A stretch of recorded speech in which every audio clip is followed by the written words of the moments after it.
2. Sweet! Hi, welcome to JD Sports. I'm Jarrett Hood. That's Dwight Garfield. You can find our Twitter at _JD Sports. You can find our Twitters there. The rest is in the YouTube page. Just click the link below. We have a lot to get into, a lot of games, but we're going to start off with the biggest game of last week, Dwight. We're going to talk about Cincinnati and Seattle. Seattle coughing up the big lead late.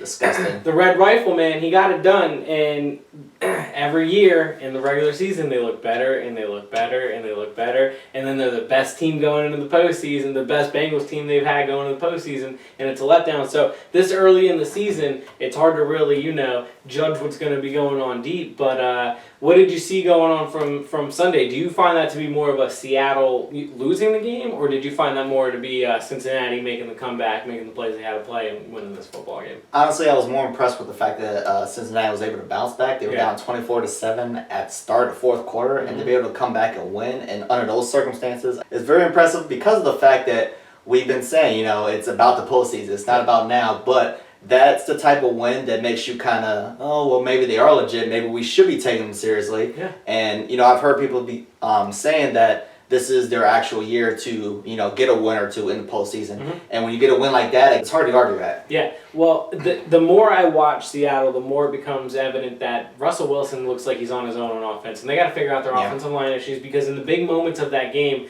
he was getting sacked and he was getting hit pretty hard. He's moving around, doing what Russell Wilson always does. Their defense looked pretty good overall, but then late they faltered and then they give up a big run, which is very unlike them. In overtime there to just set everything up. So it didn't look good from Seattle's standpoint, but I'm with you. You got to give credit to Andy Dalton and the Bengals. That's one of those kind of wins, like I said about the Baltimore one, I think that propels them on throughout the season. This is one of those kind of wins that really just keeps that going even higher and higher, and it's going to give them confidence going into the postseason because, like you said, defending NFC champs, and they won a Super Bowl 2 years ago, they're obviously part of the cream of the crop, and to be able to compete with them, come back the way they did, I was impressed. The Bengals defense, they really got after it. They're unwritten. I mean, people weren't really talking about them when you talk about Seattle, when you talk about Cincinnati, you're really talking about Andy Dalton, AJ Green, the running backs. Tyler Eifert had a huge game. Right. I'm kind of guilty about that to a fault as well, because I don't think either of us have talked a lot about their defense. No, because their secondary has been suspect, and we documented that last week. But the biggest note we've had on anything about Cincinnati's defense is Pac-Man Jones taking Amari Cooper's head and slamming it into his helmet to the ground. So we really haven't we haven't talked about them, and that's, like you said, a fault of both of us. But at the same time, that's why I just wanted to bring it up. It's impressive what they're doing. I've always been really harsh on Marvin Lewis, but I've over the years come to realize the Jeff Fishers, the Andy Reids, the Marvin Lewises of the NFL, the long-standing coaches, the Foxes and all them. It's hard. It's impressive to do what they have done. I mean, and especially to get to the playoffs as many years as they have in the hard division that they're in, the consistent division that they're in. I mean, they're in one of the few divisions that have consistency like that. So we kind of get a situation. We get in a situation with all those coaches where we kind of take their success for granted. When they, when we get to the postseason and we see the failures, we're like, okay, well, they're just horrible. No, well, you have to be a certain caliber of a coach and you have a certain team to get to that level. Yeah. So that's why I say it's under their defense, because their defense stepped up in the big moments of that game to give them the opportunity, even when their offense fumbled late there to give Seattle the big lead there, and all that. They stepped up, they kept with it, and I mean that's a championship caliber team this early into the season. Definitely. But I mean, it's still this early in the season. You don't want to be rolling on high cylinders in going into November. You want to be rolling on high cylinders going into January. And that's why we continue to have these question marks with Cincinnati. My question is, do you think that this is going to set Seattle back a bit? I mean, that's a devastating loss on their part. I didn't want to take anything away from Cincinnati because it was a big lead, and Seattle played them tough all game. And every time Cincinnati got up there early, Seattle battled right back, got it together right away. Ended up keeping that game tied and then going up, I think, 14 or 17 points. So I don't want to take anything away from Cincinnati, but I think Seattle has taken a step back this year, and I think it's showing. They're 2-3. I mean, that's real. You can't argue that. That's it real. Is what it is. And while they can come back from being 3-3 or even 4-4, it's still being 2-3 in that division who has a 4-0 team. St. Louis who has gotten a couple of extra wins that you didn't really see coming. Right? It's just one of those things that things are looming and.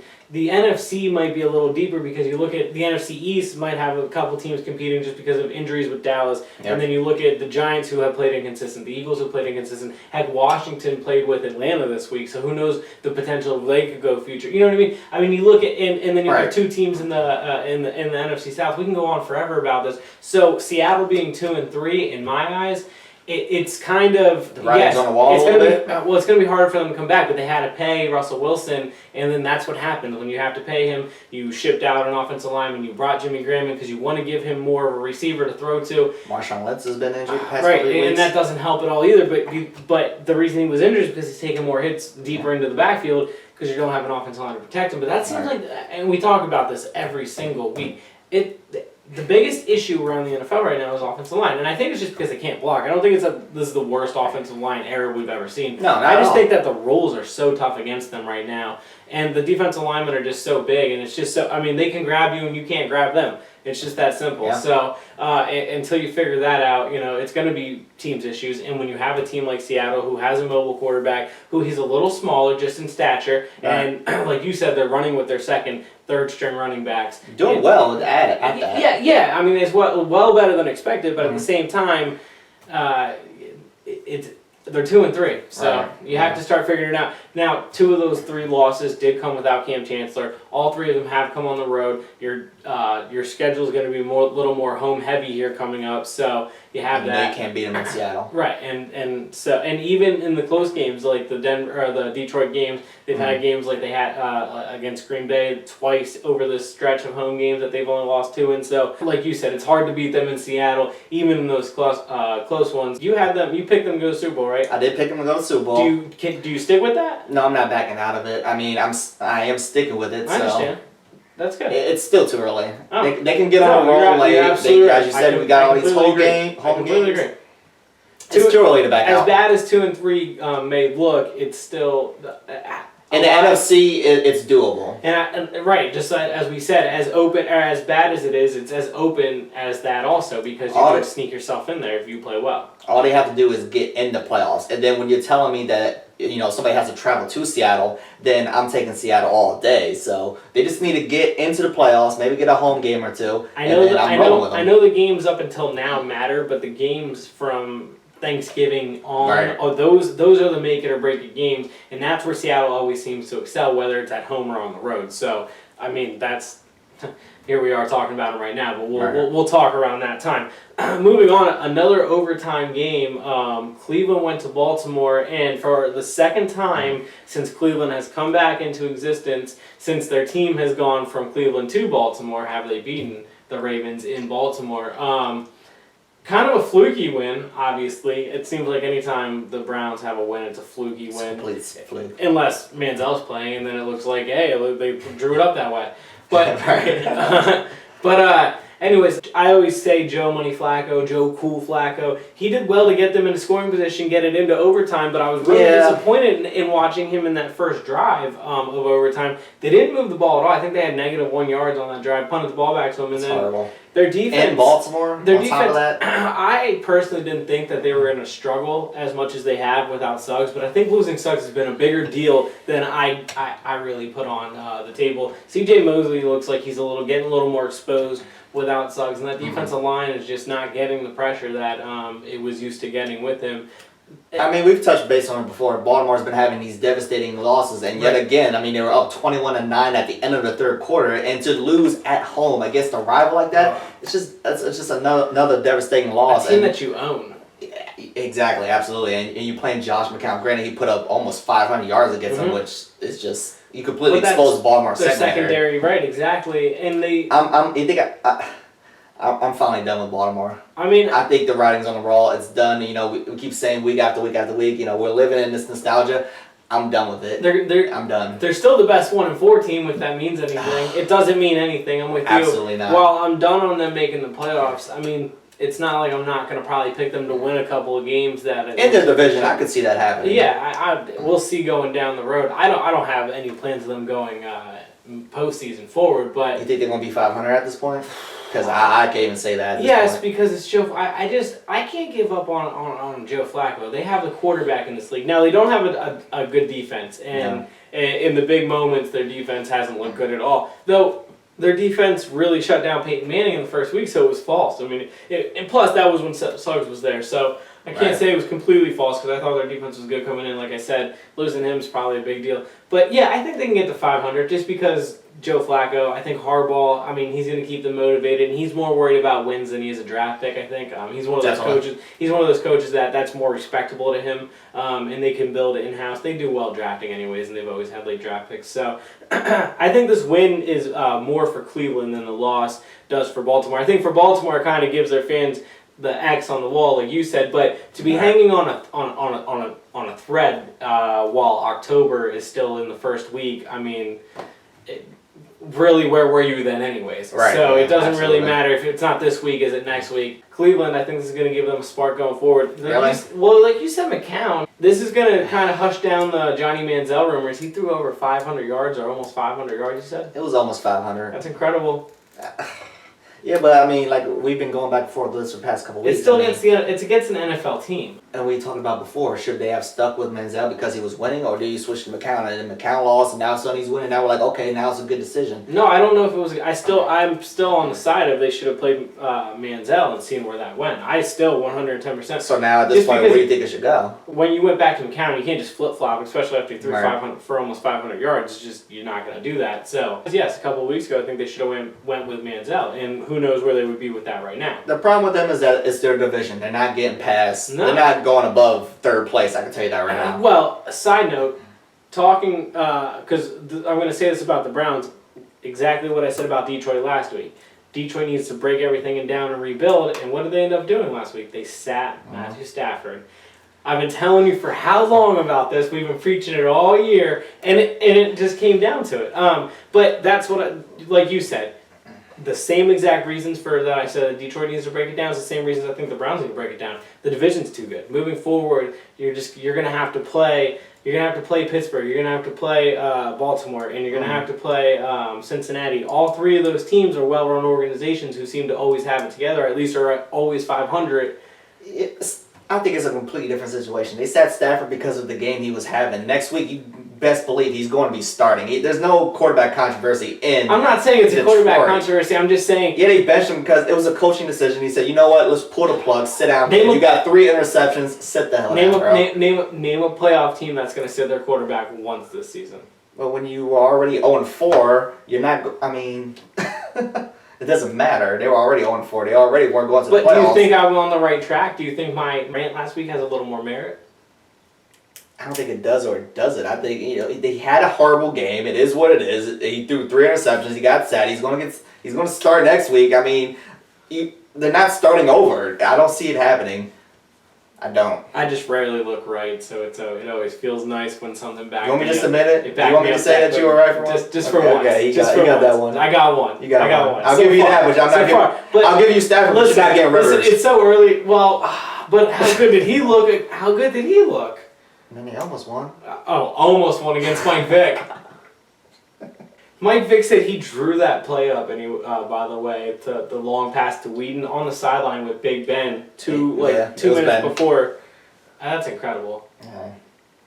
It's very shocking. Actually, I didn't pay much attention to that game, but I did see the highlights. I was watching playoff baseball. I'll be honest. I was watching playoff baseball. Yeah, I'm very surprised that San Diego dropped that ball on that one. That's horrible. I'm not. That's perfect. Phillip Rivers should go out of there. All you got to do is score 24 points and win a football game, and he couldn't do it. In today's NFL, David Carr and Blake Bortles is scoring 24 points in a football game. So again, you don't talk to me about it. Anyways, the next thing we're going to go into is our Power 5. Mine actually doesn't look much different than last week, except Arizona is back in it. Even though I said about the undefeated things, man, they were impressive. And I know it was against Detroit. I know it was against Detroit, but I was never off their train. I just took them out of my top 5. put them right back in there. They're fun to watch. I like Palmer. That defense is, they're not going to give up. It's going to be good all season. Right, exactly. I'm sure you have them in your top 5 because you did last week. Oh, definitely. They're still in there. Yeah. So they're what, 2 or 3? They're number 2. They're number 2, exactly. So that's incredible. They have to stay there. That's good. No, I see it. I see it. They only have one loss. I understand. So who's your number 5 team? Number 5, I actually did a little bit of reorganization. I had the Falcons drop to number 5. They were number 4. I dropped them to number 5. Do you think that the win in overtime, do you think that was more of an Atlanta kind of like dropping the ball a little bit, overlooking Washington, or do you think that Washington's a real team? No, Washington is a real team, and we're not even going to get into that. We're going to stick to the fact that I think Atlanta just dropped the ball. Okay. Like we talked about before, we don't want to overreact from week to week to week. Well, You're not always going to be perfect. You're not always going to put up these huge numbers. Okay. And so it happened. We go back. Big deal. We go back and forth on this, right? And you stood up and you walked out infamously last week.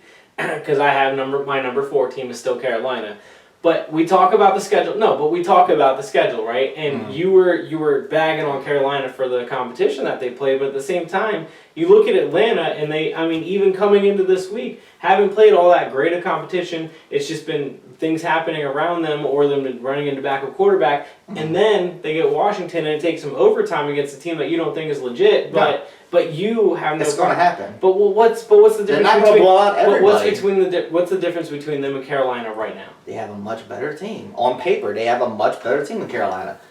But I don't think their defense is better than Carolina's on paper. But I think that Dan Quinn has a better system than Carolina's running. They have a much better offense than Carolina. Well, they have much better everything than Carolina. No, Carolina doesn't have a single thing about them that I can say. You don't think their defense is better? You don't think on paper their defense is better? They're similar. They're very similar.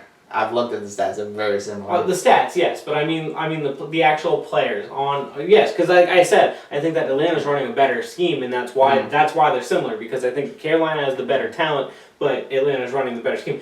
Atlanta wasn't I think 28th or 30th last year in the league in defense. There is no difference in talent. It's just the scheme. That's the only thing that is making them better this year. He played not a hot Eagles team at all. A team that Bradford, that was his first start in 99 weeks. The Giants, we know their struggles. They cough up that was their second 10-point lead in the fourth quarter. Right. It was a Dallas against a backup quarterback, Houston, who can't figure out their quarterback situation. And then they play Kirk Cousins, who only had 2 wins. It's not like their defense is playing the hottest talent on the other side either. Right. So, but I'm with you. I think I just think their scheme is better than Carolina's. But I think on paper, Carolina's defense is better. And I think what Cam Newton is doing is it's not as impressive as Atlanta's offense, because Atlanta is running the ball incredibly well, and Julio Jones, healthy or not healthy, is just getting it. Here's the thing. They had an off game. It is what it is. But if you'd ask me who I'm going to take in a matchup, I'm taking Atlanta all day. This is even a thought in my mind. They're number 6 against the rush. Right. That's the only thing I will give them. But you just completely write Carolina off when I do. But I'm just I don't understand. I'm just trying to explain to you that your similar thoughts and reasonings for why you don't think Carolina is all that good is why I think that Atlanta is not all that much better than Carolina. I think that they're on the same plateau for the same exact reasons that you think that Carolina is. The reason why I think that Atlanta is so much better is because they have more weapons on offense. Because it's not just a one-man show. It's not just Cam Newton, doing the quarterback and the running, even though he is a great quarterback. Cam's been hearing that for 2 years. He isn't a great quarterback. Look what they've been doing. He's throwing for 50% for the year. No, I don't think he's a great skill. I meant that he doesn't have anything around him. That's why he's been here for 2 years. He's been stacking up the wins, and you can't take it against them. They're undefeated. I get it. He's also throwing for 50% for the year, which is very horrible. Well, it's something I could do. If you're asking me, is Matt Ryan or Cam Newton going to pull out a victory? Take Matt Ryan all day. But I think that they're pretty close. I think as a quarterback, Matt Ryan is a better stand in the pocket passer. But I think with the game on the line, it's just like Brett Favre. Like, yes, Manning is a better. Like, there's no comparison. No. If you're looking at stats, Manning is a better player than Brett Favre. But a lot of people are going to take Brett Favre in a one-game showdown. That's what I'm trying to say. You don't think so? I can't wait till they play each other. No. Well, we'll see. We'll see. When does this game happen? It happens later in the season. They play twice towards the end of the season, but they Carolina has a tough schedule moving forward before they even get there. So we might be talking about a whole different thing by the time it comes to that game. Anyways, so who's your number 4 team? Mine's Carolina. Number 4, I'm going with the Bengals. I moved them up one spot. Very impressive. Obviously, we already touched base on it. It was very impressive to come back against Seattle. They were in the Super Bowl last year, so. While we're talking about them, I have them at number 3. like you said, they're impressive. We know about their offense, all their weapons on offense. Their defense, like we talked about earlier, they need to get a little love for the things that they've been doing as of late.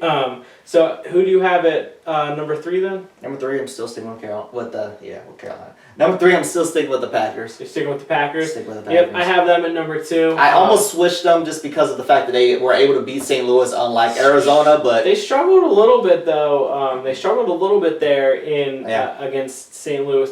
Rodgers throwing 2 picks at home. Yeah, that was. I thought it was hilarious because everybody made such a big deal about it. But he's human. It's right. And you said it's a big deal for St. Louis. Good for them. They got the 2 picks. No, I agree. Now you said your number 2 team was Arizona, right? We talked about them, their offense and their defense. I really think that they destroy everybody that they are supposed to destroy, and they hung in there against St. Louis. Yeah, absolutely. I know. I completely agree with you. I think that moving forward.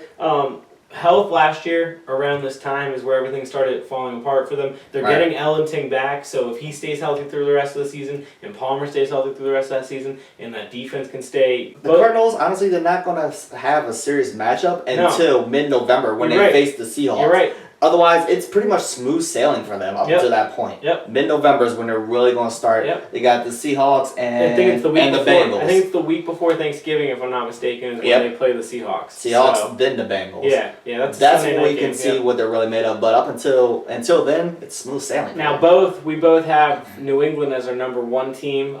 They weren't super dominant. That's got to feel good for your Dallas defense that they didn't give up 40 points, which.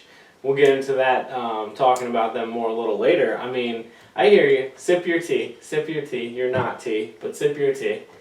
I'm going to sip my tea. But, I mean, hey, New England got the job done. They are what they are. What did Dennis Green say? They are who we thought they were? They are who we thought they were. That's exactly what the Patriots are. As of right now, they are who we think they are. And they're not facing anything tough anytime soon. No. So.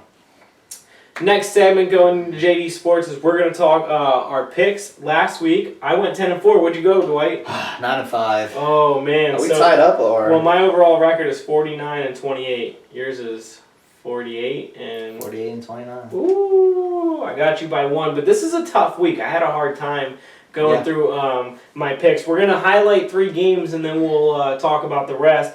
The first game that we want to highlight in the 1 o'clock hour is Cincinnati going to Buffalo. Now, we just found out about Tyrod Taylor. Tell us that news. Tyrod Taylor is out with MCL. Right, so E.J. Manuel is going to be the quarterback from everything we've gathered so far. That makes it so much easier. See, I like E.J. Manuel, and I think there was a future for him in this league. It just didn't work out for him so far in Buffalo, and I don't know if he's ever going to get a chance somewhere else just because the opportunities aren't all that.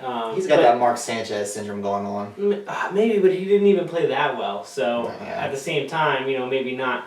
Like you said, it makes this a lot easier. I was going to go with Cincinnati anyways, but I would have loved to see Tyrod Taylor in that game. I think that I'm excited to see a Rex Ryan defense, and I'm excited to see this Buffalo talented defense versus Cincinnati's offense. That's now going to be kind of the top story. Yeah, definitely. Do you think that E.J. Manuel can play, like you said, a Mark Sanchez type game and maybe pull it off against Cincinnati? I mean, Buffalo pulled the shock against Indianapolis a couple weeks ago. Can they do it again? No, I don't see that happening at all whatsoever. Cincinnati's rolling right now, granted. No, I don't see that happening. No, not at all. I was going to go with Cincinnati anyway as well, but it was kind of a tough decision initially. It was very tough, I agree. But now at this point, I don't see A.J. Manuel doing any type of work whatsoever. It's in Buffalo. Now that's matter. cool. Now it doesn't matter. No, I mean, and you're a backup for a reason, and I think he's just going to show that. Unless, I mean, who knows? Maybe this will be a catalyst to him showing, you know what, you made a mistake. I don't see that happening. Yeah, we'll go with Cincinnati. I'm going to go with Cincinnati too, and I think Andy Dalton keeps it going. Now, do you think Andy Dalton could possibly be in the MVP talk if they keep this going? Oh, definitely. Yeah, absolutely. He has to be in that talk. Who else is in it? I mean, Brady. we got the 3, those 3 quarterbacks right there is what I was going to say. We got Brady, we got Rodgers, and Andy Dalton has to be in that mix. Okay. After that, it kind of just falls off for me. Right. Okay. Well, the next game that we're going to get into, hopefully right now it's full strength, is Carolina going to Seattle. Who are you taking? I'm not going to be surprised on this. Are you really going to be surprised? No. No, you're not going to be surprised. You're taking Seattle. Please. Right, it's in Seattle. Please. You're going to be surprised who I'm taking. I'm going to take Seattle myself. I think that Luke Kuechly's back, so I'm excited to see the pressure that they get on Russell Wilson. If they can contain Russell Wilson and keep him inside the pocket, not let him get out and move around, because the weapons they're good. They're good. If they can hold Russell Wilson at bay from moving around, it's going to keep those guys on the outside from getting open. Right. And if they can get to Russell Wilson, I think that defense is going to dictate the biggest thing for Carolina, and Cam's going to have to play a near perfect game against that really good Seahawks defense in Seattle to get the win. I think it's going to be too hard to overcome. Seattle's really good, man. Russell Wilson. Seattle's rolling. Exactly. Well, they're not rolling. They're not rolling, but I mean they looked good going into the middle of the fourth quarter against Cincinnati. Right. I completely agree with you so on that. This could be a situation they where played with the big boys all season, even against Green Bay. This could be a situation where they take that devastating loss that they had and they just completely destroy Carolina. That's very possible. I said earlier that Cam was only 50%. He's actually 55. He has 7 touchdowns and 5 interceptions. He's not in 4 games. In 4 games. In 4 games. Yeah, he has 3 rushing touchdowns? It's nothing spectacular. So that's double the amount of touchdowns player to turnover. Point being, going into Seattle, I think he's going to get exposed against a tough secondary in Seattle. They have a really good offensive line, so if he can move around and make a couple plays on his feet, stay upright, and if they can get the running game moving a little bit, I do think that Carolina has a better shot than you're going to give him credit for. But at the end of the day, Russell Wilson has that get-it-done gene, and I don't see him twice in a row just not getting it done. Do you know what I'm saying? I see him, he's going to seize this opportunity to show the rest of the league, especially against an undefeated team in the NFC, to seize the opportunity to say, hey, we're still Seattle, we're still the NFC defending champs, and we have to right the ship right now. So I think that's just too much to overcome in Seattle, but I think it's going to be a good game. And I'd like to see Carolina compete, but I just don't see it happening. I mean, I think Seattle's number 7 against the pass as well. So I mean, I already touched base on the fact that Cam is the greatest passer in the world. That could be the downfall of the game. On top of the defense, like Cam's going to have to somehow find a way to complete about 65% of his passes. Can he do that in Seattle? I think it's a tough call. I would love to see them compete in this game. Yeah, at least make it a little interesting. I'd like to see Carolina maybe even pull it off, but Cam, shut me up, bro. Yeah, I love it. Shut me up. Go ahead. I'd love it. But do it. But I'm with you. I just think it's too much to overcome for all the points that I made. Plus, Pete Carroll, he finds a way to bottle quarterbacks, like the really good ones, the ones that teams thrive on just their quarterbacks. You know what I mean? The Green Bays, the Carolinas. He finds a way to shut down that one player on offense and make it really difficult for the rest of the team. And if he can shut the quarterback work. Last year, I thought Cam played a good game against Seattle, except for the interception late. I mean, he was driving them down. If they score that touchdown, who knows what happens? They might have a chance against Seattle. Not saying they can win that game. It just he throws a bad play there late, gets picked off for pick 6, and the game's over then, just like that. But if he can somehow, maybe channel that, figure something out, and not just throw that one bad pass, who knows what happens. But I'm with you. I'm going with Seattle. The third game we're going to talk about, I have to talk about the rematch of deflate-gate. Tom Brady has the Colts number. He had Peyton Manning's number. He has Andrew Luck's number. How bad does Indianapolis hate Tom Brady? I mean, it's gotta be worse than worse than Baltimore and Pittsburgh does, because at least Baltimore and Pittsburgh, the ratio isn't as bad. No, they compete a little, much better. They don't just get blown out in the games they play them, and they've beaten them multiple times. Where Indianapolis, I think, has only beaten them once in a playoff game. And I think that was the one time they got that Super Bowl. I think only once or twice more in the regular season, if I'm not mistaken. Now they've had really great competitive battles against each other overall, but they've also gotten blown out. Oh man, Andrew Luck. I mean, he just can't figure it out against Bill Belichick. No, I think. Are you going with it? Are you going to say anything? Yeah, it's no. No way. Not with that offensive line, and not with the front 7 of New England. There is not a chance. And not with players like Gronk taking linebackers and taking them to the third row. Do you remember when he did that last year? When he had that epic game against? He always is killing the Colts. On top of Tom Brady killing the Colts, Gronk has just been a monster against them. It's like an internal thing. Like they just get that extra bit of hype because when they play Indianapolis. There's something about Indianapolis always being that close, but they always want to just insert their dominance against the teams that are that close. And unfortunately, India's a really well-run organization, and they can beat they have the talent to compete with any other team in this league. Definitely, yeah. It's just that the Patriots want to show that they are. They are counting down the days until Brady leaves. That's all there is to it, man. And because you know what, I mean, and I bet because I'm sure you do this. You're sitting around after you have a couple of drinks on a Friday or Saturday night, and in your place, and you start talking about the what ifs and the could be's. How many times do they talk about the what ifs and the could be's if Tom Brady just never played football? How many Super Bowls could the Colts have right now? I mean, they could have had one last year. They could have just so. That's good. I'm with you. I like it. I'm with you. That's a good analogy. Thank you.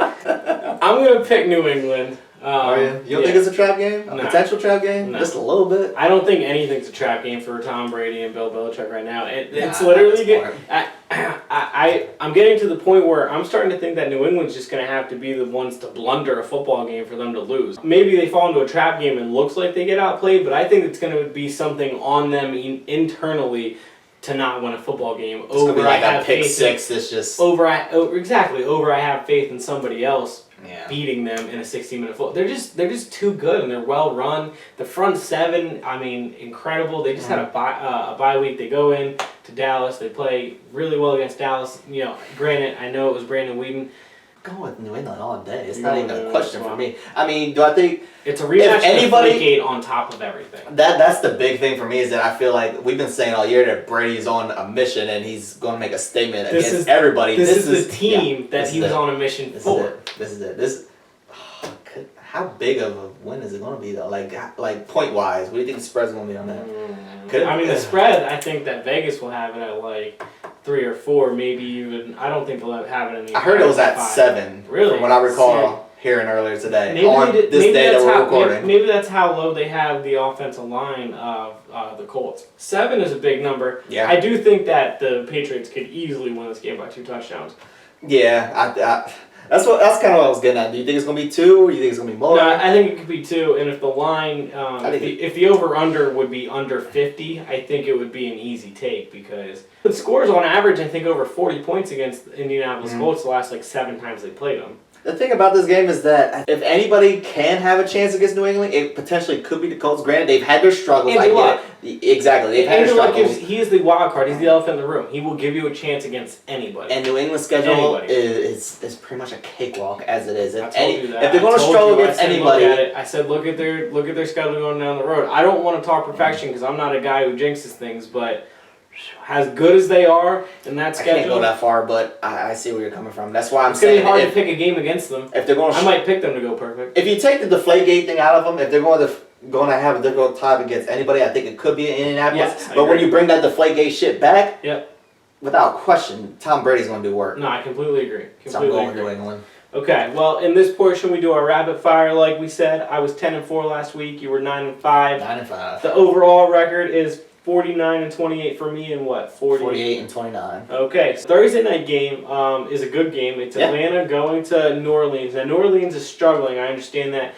But they looked good in their last, in 2 games ago at home against Dallas. They didn't look good at all against Philadelphia. No, not at all. But I think that was kind of a trap game for them because they were looking forward ahead to this divisional game. It's a Thursday night game.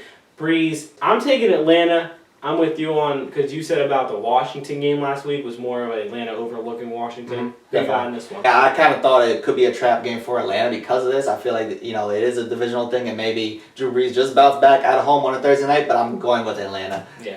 At this point, it's all about Atlanta. Sorry, Drew Brees is done. I do think New Orleans is going to be more competitive, but their defense is going to have to be the ones to make them more competitive in this game. A really hot Atlanta offense, except for last week, they've been extremely hot, so we'll see how that goes. Denver going to Cleveland, coming across country. Who are you picking in this one? I'm going with Denver. I think Denver's defense is too good. I'm going to go with them too. Even though I believe in the West Coast teams flying across the East Coast, I think that defense will travel. I think that defense would shut down McCown. We might see Manziel in this game if they can't move the ball at all going into the fourth quarter. I would love to see Manziel get a shot against a real defense like that. Who knows? We'll see. Like we talked about, McCown threw almost 500 yards in the last game. He's not doing that against Denver. You don't think he can keep it rolling, even get close? No, not even close. Now, does Peyton Manning keep the struggles going? That's the bigger question. Does he keep it going? Oakland's defense isn't all that good, and yet he didn't look good at all against them last week. No. So that's going to be interesting. He's kind of been falling off a little bit this year. What did I tell you? I thought their defense was going to end up being the better team than their offense, week by week, slowly but surely, it's starting to really look that way. It is, and that's another one. I'll give you that one. Yeah, it's well, that's two. That's two. I'll take two. That's fine. Washington going to the New York Jets. I think this is a coin toss. I think Washington has been playing a lot better over the last couple of weeks. But at the end of the day, I like the New York Jets' defense. And I know I was at one of Kirk Cousins' 2 wins in his career, but at the end of the man has 2 wins. Like, he has 2 wins. I can't. Fitzpatrick has more wins, and if you're going to go down to the quarterback, and which that's what most games come down to, because I think both defenses are pretty well overall, and neither teams. I think that the Jets have the better wideouts, and I think the Jets have the better quarterback. The Jets are definitely low on this one. I'm going with the Jets. I don't believe in Washington whatsoever. They don't have anything going for them. But they look good. They look good the last 2 weeks. They look really bad that Thursday night. They're not going to match up against that Jets defense. No, I agree. I'm going with the Jets. Okay. Kansas City going to Minnesota. I'm giving up on Kansas City. Well, you have to at this point. Jamal Charles is done. They're done. What are they, 1-4 now? It's so sad. I thought they were 1-4 because of the schedule, and I even think that Cutler, the game against Green Bay and the game against Kansas City, looked really, really good. But at the end of the day, the rest of their schedule was really tough. You got to win that game against the Bears to have any chance moving forward. And you give it up late. I mean, it's over. Give it up late to the Bears. You lose Jamal Charles. Like you said, losing Jamal Charles. And you got to now find your wide receivers. You got to find Macklemore. You got to figure out how to get Kelsey back into it, who hasn't been into it since week 2 or week 3. It's rough, man. That's hard to watch, and I feel bad because I'm an Andy Reid guy. I like Andy Reid. I feel bad. I hate watching this happen to him. But he's in a tough division. It's gonna be hard to get past Denver, anyways.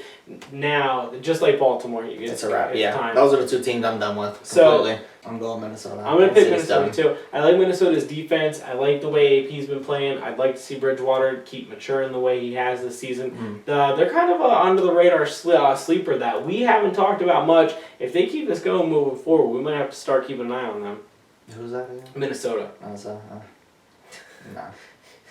Chicago going to Detroit. You could flip a coin, or you could just say, this is crazy. Cutler is actually the best quarterback in this game, so I'm going to pick Chicago. I'm going with Detroit just for the fact that I don't think they're going to go winless, and I hate Chicago right now because they're trash. Granted, they got 2 wins. Congratulations. Like I said before, you got a couple wins. Great. I'm with you. Detroit isn't going winless. Cutler has looked good against 2 kind of tough defense. Green Bay's defense is pretty good, and Cutler looked good overall, and Forte has looked good in every single game they played. Now, Kansas City's defense isn't great, granted, but they have Justin Houston, who gets a lot of sacks. Cutler looked good there, especially towards the end of that game. Detroit, they have a hard time. I mean, I know they've played a little better here and there, but they've had a hard time stopping teams from their defensive standpoint, and Stafford's been so inconsistent. That's why I'm taking Chicago. I can't believe we just overanalyzed that game. Houston going to Jacksonville. Who are you taking? I'm going with Jacksonville. You're taking Jacksonville? I think they're not as... They've been competing. They've been holding their own against some teams. I completely agree. Blake Bortles are playing a little decent. Yeah, I like the way that Blake Bortles is playing. I picked Jacksonville too. Houston, man, quarterback carousel, and their defense is defense is not even close to what it looked like. I think they're playing for the first overall pick. We talked about Cincinnati and Buffalo, but I still want to clarify the pick. Who are you taking? Cincinnati. I'm taking Cincinnati too. Tyrod Taylor out. EJ Manuel in. It's a wrap. It's going to be hard. It's going to be an interesting watch. Miami going to Tennessee. This is kind of a difficult one. I'm taking Tennessee. I like Mariota. I think Tennessee has been right there on the brink of beating okay teams, and I'm interested to see the direction Miami goes in, but I don't believe in them yet. Who you got? I feel like that Miami could win this game because they fired Joe Philbin. They had a week to kind of build up and get the feet underneath them. But in saying that, I'm still going with Tennessee. Right. Yeah, it's just more consistent right now, and that's hard to say. Hard to say, but like you said, they still have it. The talent's there. And Tannehill can get hot. They can put something together. They can win that game. But we both agree we're going with Tennessee. Arizona going to Pittsburgh. Pittsburgh winning on the last play of the game on Monday night. But we both have Arizona pretty high. Who you taking? I'm going with Arizona. I'm going to take Arizona as well with Mike Vick on the bench. That's exactly what I was getting Mike Vick coming off the bench. Mike Vick is not going against that defense. Yeah. I don't care if it's in Pittsburgh or not. That defense, like you said earlier, the defense will travel. They've been exactly. That defense will travel. That defense is stout. I don't think Arizona's going to blow them out like they've done the other teams, but I think that they will handle Pittsburgh. I'm excited to see Arizona's offense versus Pittsburgh's defense, because Pittsburgh's defense has played really well against every team except New England. So this is going to be a test for Arizona to really see if they can get their feet under them and see if they can push forward. And I mean, it's going across country, so that's just another factor into it. I'm going to pick Arizona as well, though. Carolina going to Seattle. We both talked about that already. We both took Seattle. That's going to be interesting, though, hopefully. Yep. Baltimore going to San Francisco, cross country. We've both given up on Baltimore, but yet... Yeah, but yet I'm going with Baltimore. And I'm picking Baltimore as well. Joe Money Flacco. That just says Colin Kaepernick. That just says how bad the 49ers are. The X factor and wild card in this game, as bad as Baltimore's secondary is, the two wide receivers for San Francisco were both on the Baltimore team that won a Super Bowl with Joe Flacco. So I think that's something to look for. I think the Baltimore Ravens still pull it off, though. I feel like they have to, though. I mean... 49ers are like they're the worst team. Yeah, it's going to look really bad. If you can't even beat the 49ers right now, you're going to have to... I mean, that's... Whoa, we might be talking about a whole different Baltimore team next week. San Diego going to Green Bay. I mean, Aaron Rodgers struggled a little bit. San Diego's defense, except for the last two drives, looked pretty good against Mike Vick. Who are you taking? I'm going Green Bay. You can't beat Aaron Rodgers in Lambeau right now. He's unstoppable. He threw 2 picks last week. I don't think it's going to happen for another, 3 years. So I'm going to go with Green Bay as well. New England going to Indianapolis is the Sunday night game. We talked about it before, the deflate-gate rematch. Indianapolis can't figure out a way to beat New England over the last couple of years. Who you taking? I'm going New England. I feel like Tom Brady wants his revenge, and he's going to get just that. MVP of the league so far, Tom Brady. I think they keep it rolling. Gronk has absolutely destroyed the Colts over his career. Belichick has Luck's number. I think Luck has like an average of under 14 points against him. You got to take New England right now. I'm going with New England as well. The Giants going to Philadelphia. The Birds looked so much better last Sunday against a pretty bad New Orleans team. But the defense has been consistent all season. The Giants, though, on fire, on a roll. Who are you taking on Monday night? The Cowboys, fan. This has got to be fun to pick. Either way, it's sickening to me. You know, because I want Philadelphia to win this to kind of halt that momentum a little bit for the Giants. Yeah. I also want the Eagles to lose this because I don't want to hear how they're back and Chip Kelly's a genius again. I don't want to hear that bullshit coming from all you Eagles fans. But hold on. I don't want to hear that nonsense. What about me, though? Because what did I tell you when everybody was jumping off the ship? That's why I don't want to hear it. But what about me? I wasn't jumping off the ship. I was telling you at that time. So you're one person. Well, I mean, but you throw me into that category. Because you Eagles fans jump on and off all the time. My exact words were at Thanksgiving, if this team is better, I don't want to hear those people that were making the videos, that were freaking out, that were walking out of the stadium making the videos. I don't want to talk about them. Talking about how I don't want to hear. I said at Thanksgiving, if the Eagles are better, I don't want to hear them talking about look at this, look at that. Because I told you back then, and I still had faith, and I thought that there was optimism to be there. And now, everybody, you know what I mean? But you know what? Now this is a spur of the moment pick. I'm going with the Giants. You're going with the Giants? I'm going with the Giants because I don't want to see it. I don't want to hear it. Next week, I don't want this to be the leading topic of our show. I don't want to hear how Chips. I don't think it will be the leading topic even if the Eagles win. Yes, it would. I'm taking the Eagles. I just like to see how they're rolling. Well, yeah, I agree. The Giants are rolling, but I think their defense hasn't had to play anybody extremely difficult yet, except for the Falcons, and they didn't play all that well against the Falcons. So we'll see. They're not going to face anything difficult next week. Well, we'll see about that. We'll see. Hopefully, what is difficult about the Eagles' offense? I hope you're wrong, but I mean, they looked good last week. Against the Saints. Yeah, I know. That's dead last. I've admitted in yards a game. I've admitted it. I told you that. I told you that I understand where it's at, but I think that the Eagles still have a good chance, and this is going to come down to it, though. If the Eagles want a chance to win the division, they got to win this game because they are 0-2 in the division. I'll keep them right in the hunt. You cannot go 0-3 in the division. No. And so this is a desperation game for the Eagles and Chip Kelly for at least the 2015 season. We're going to get into a new segment called I'm Just Sayin. I'm Just Sayin is a segment where we're going to talk. we're going to bring up topics or issues that we just want to talk about in the NFL, and we're going to kind of go in on them a little bit. It's going to be a little rant, a little raw rant. Not that we don't already go in a little bit, but this is just going to be just a little more of an extra flavor. Level. Let us know if you like it or not. Dwight, would you like to start, or would you like me to dive into it? Go right ahead. I would love to hear where you're going. I'm just saying, the NFL on Monday night cannot, right there before the 2-minute warning, let over 20 seconds go off the clock in the Pittsburgh versus San Diego game and just not be noticed. And then on Tuesday, the NFL wants to come out and they said that it was the clock management and the ref on the field's fault.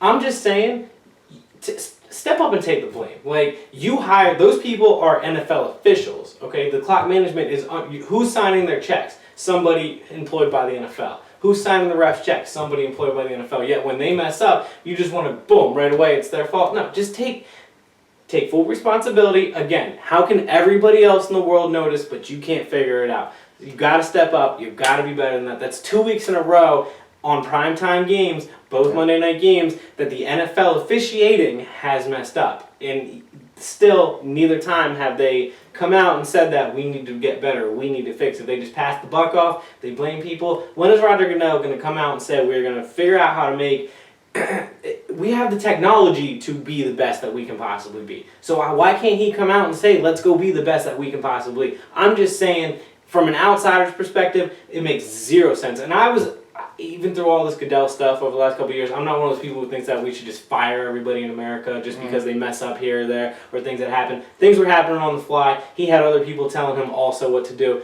There's a lot of people held accountable. And he's at the top of that because his face is in front of it, and I understand that.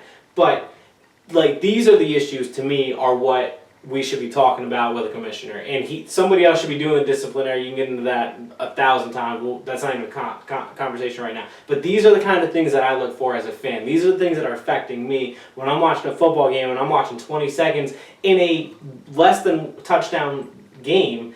20 seconds roll off in the fourth quarter, and after a kickoff, and no one even notices, that's an issue to me. And San Diego, they got to feel like they were robbed. That's 20 seconds. The Bell scored on the last play of the game. They should have had 20 more seconds to go down the field and drive. And as much as I bag on Rivers, who knows? What if they put one together? Hail Mary. We've seen crazy things happen. I'm just saying, we can be better, because I think that you need to be better than the officials, but it's really hard. The officials are making it really hard right now to be better than them when they're not doing their job at all. Everyone has to go in and do their job, and when the NFL has people in there not doing their job, they're not stepping up. They're just passing the buck onto those people. You can make those people better. You don't have to just sit there and say that they did this wrong or they did that wrong. Everybody knows the clock operated. They are the ones that messed up. You come in here and tell me how you're going to fix it.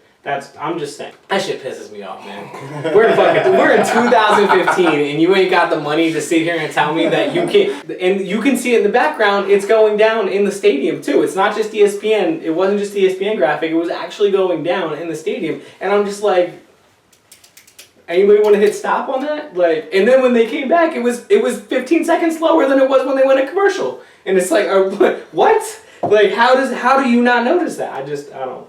You were just saying. I'm just saying. I feel like you felt some type of way about that. A little bit. You a little passionate about that? A little bit. I got a little passion of my own right now. Okay. I'm just saying. So this week, actually yesterday, from the day of this recording, I had a Ravens fan, which, shout out to Ravens fans. I've got nothing against you, nothing personal whatsoever. But I had a Ravens fan. She came up to me and she said, it's no excuse that the Cowboys are losing because Tony Romo's out, because I'm using this as a quote. She said, we don't have Terrell Suggs. What? Are you kidding me? Like, really? Because we don't have Suggs. Okay, first of all, there's so many different layers to why you are wrong in saying that. Because first of all, you're 1-4. That's number one. Number two, we're talking about a quarterback and a defensive line. Yes, Terrell Suggs is a huge part of your defense. Obviously, that goes without question. But you mean to tell me if you lost Joe Flacco, you'd be saying the same type of things? It's not the same. If you lose your quarterback, you can't expect to be at the same caliber that you are supposed to be at. If Tom Brady goes down for New England, are we talking about how great New England is? No. Granted, the whole Matt Castle thing, that was a fluke. I'm calling it what it is. If Aaron Rodgers goes down, are we still talking about how great Green Bay is? No, we're not.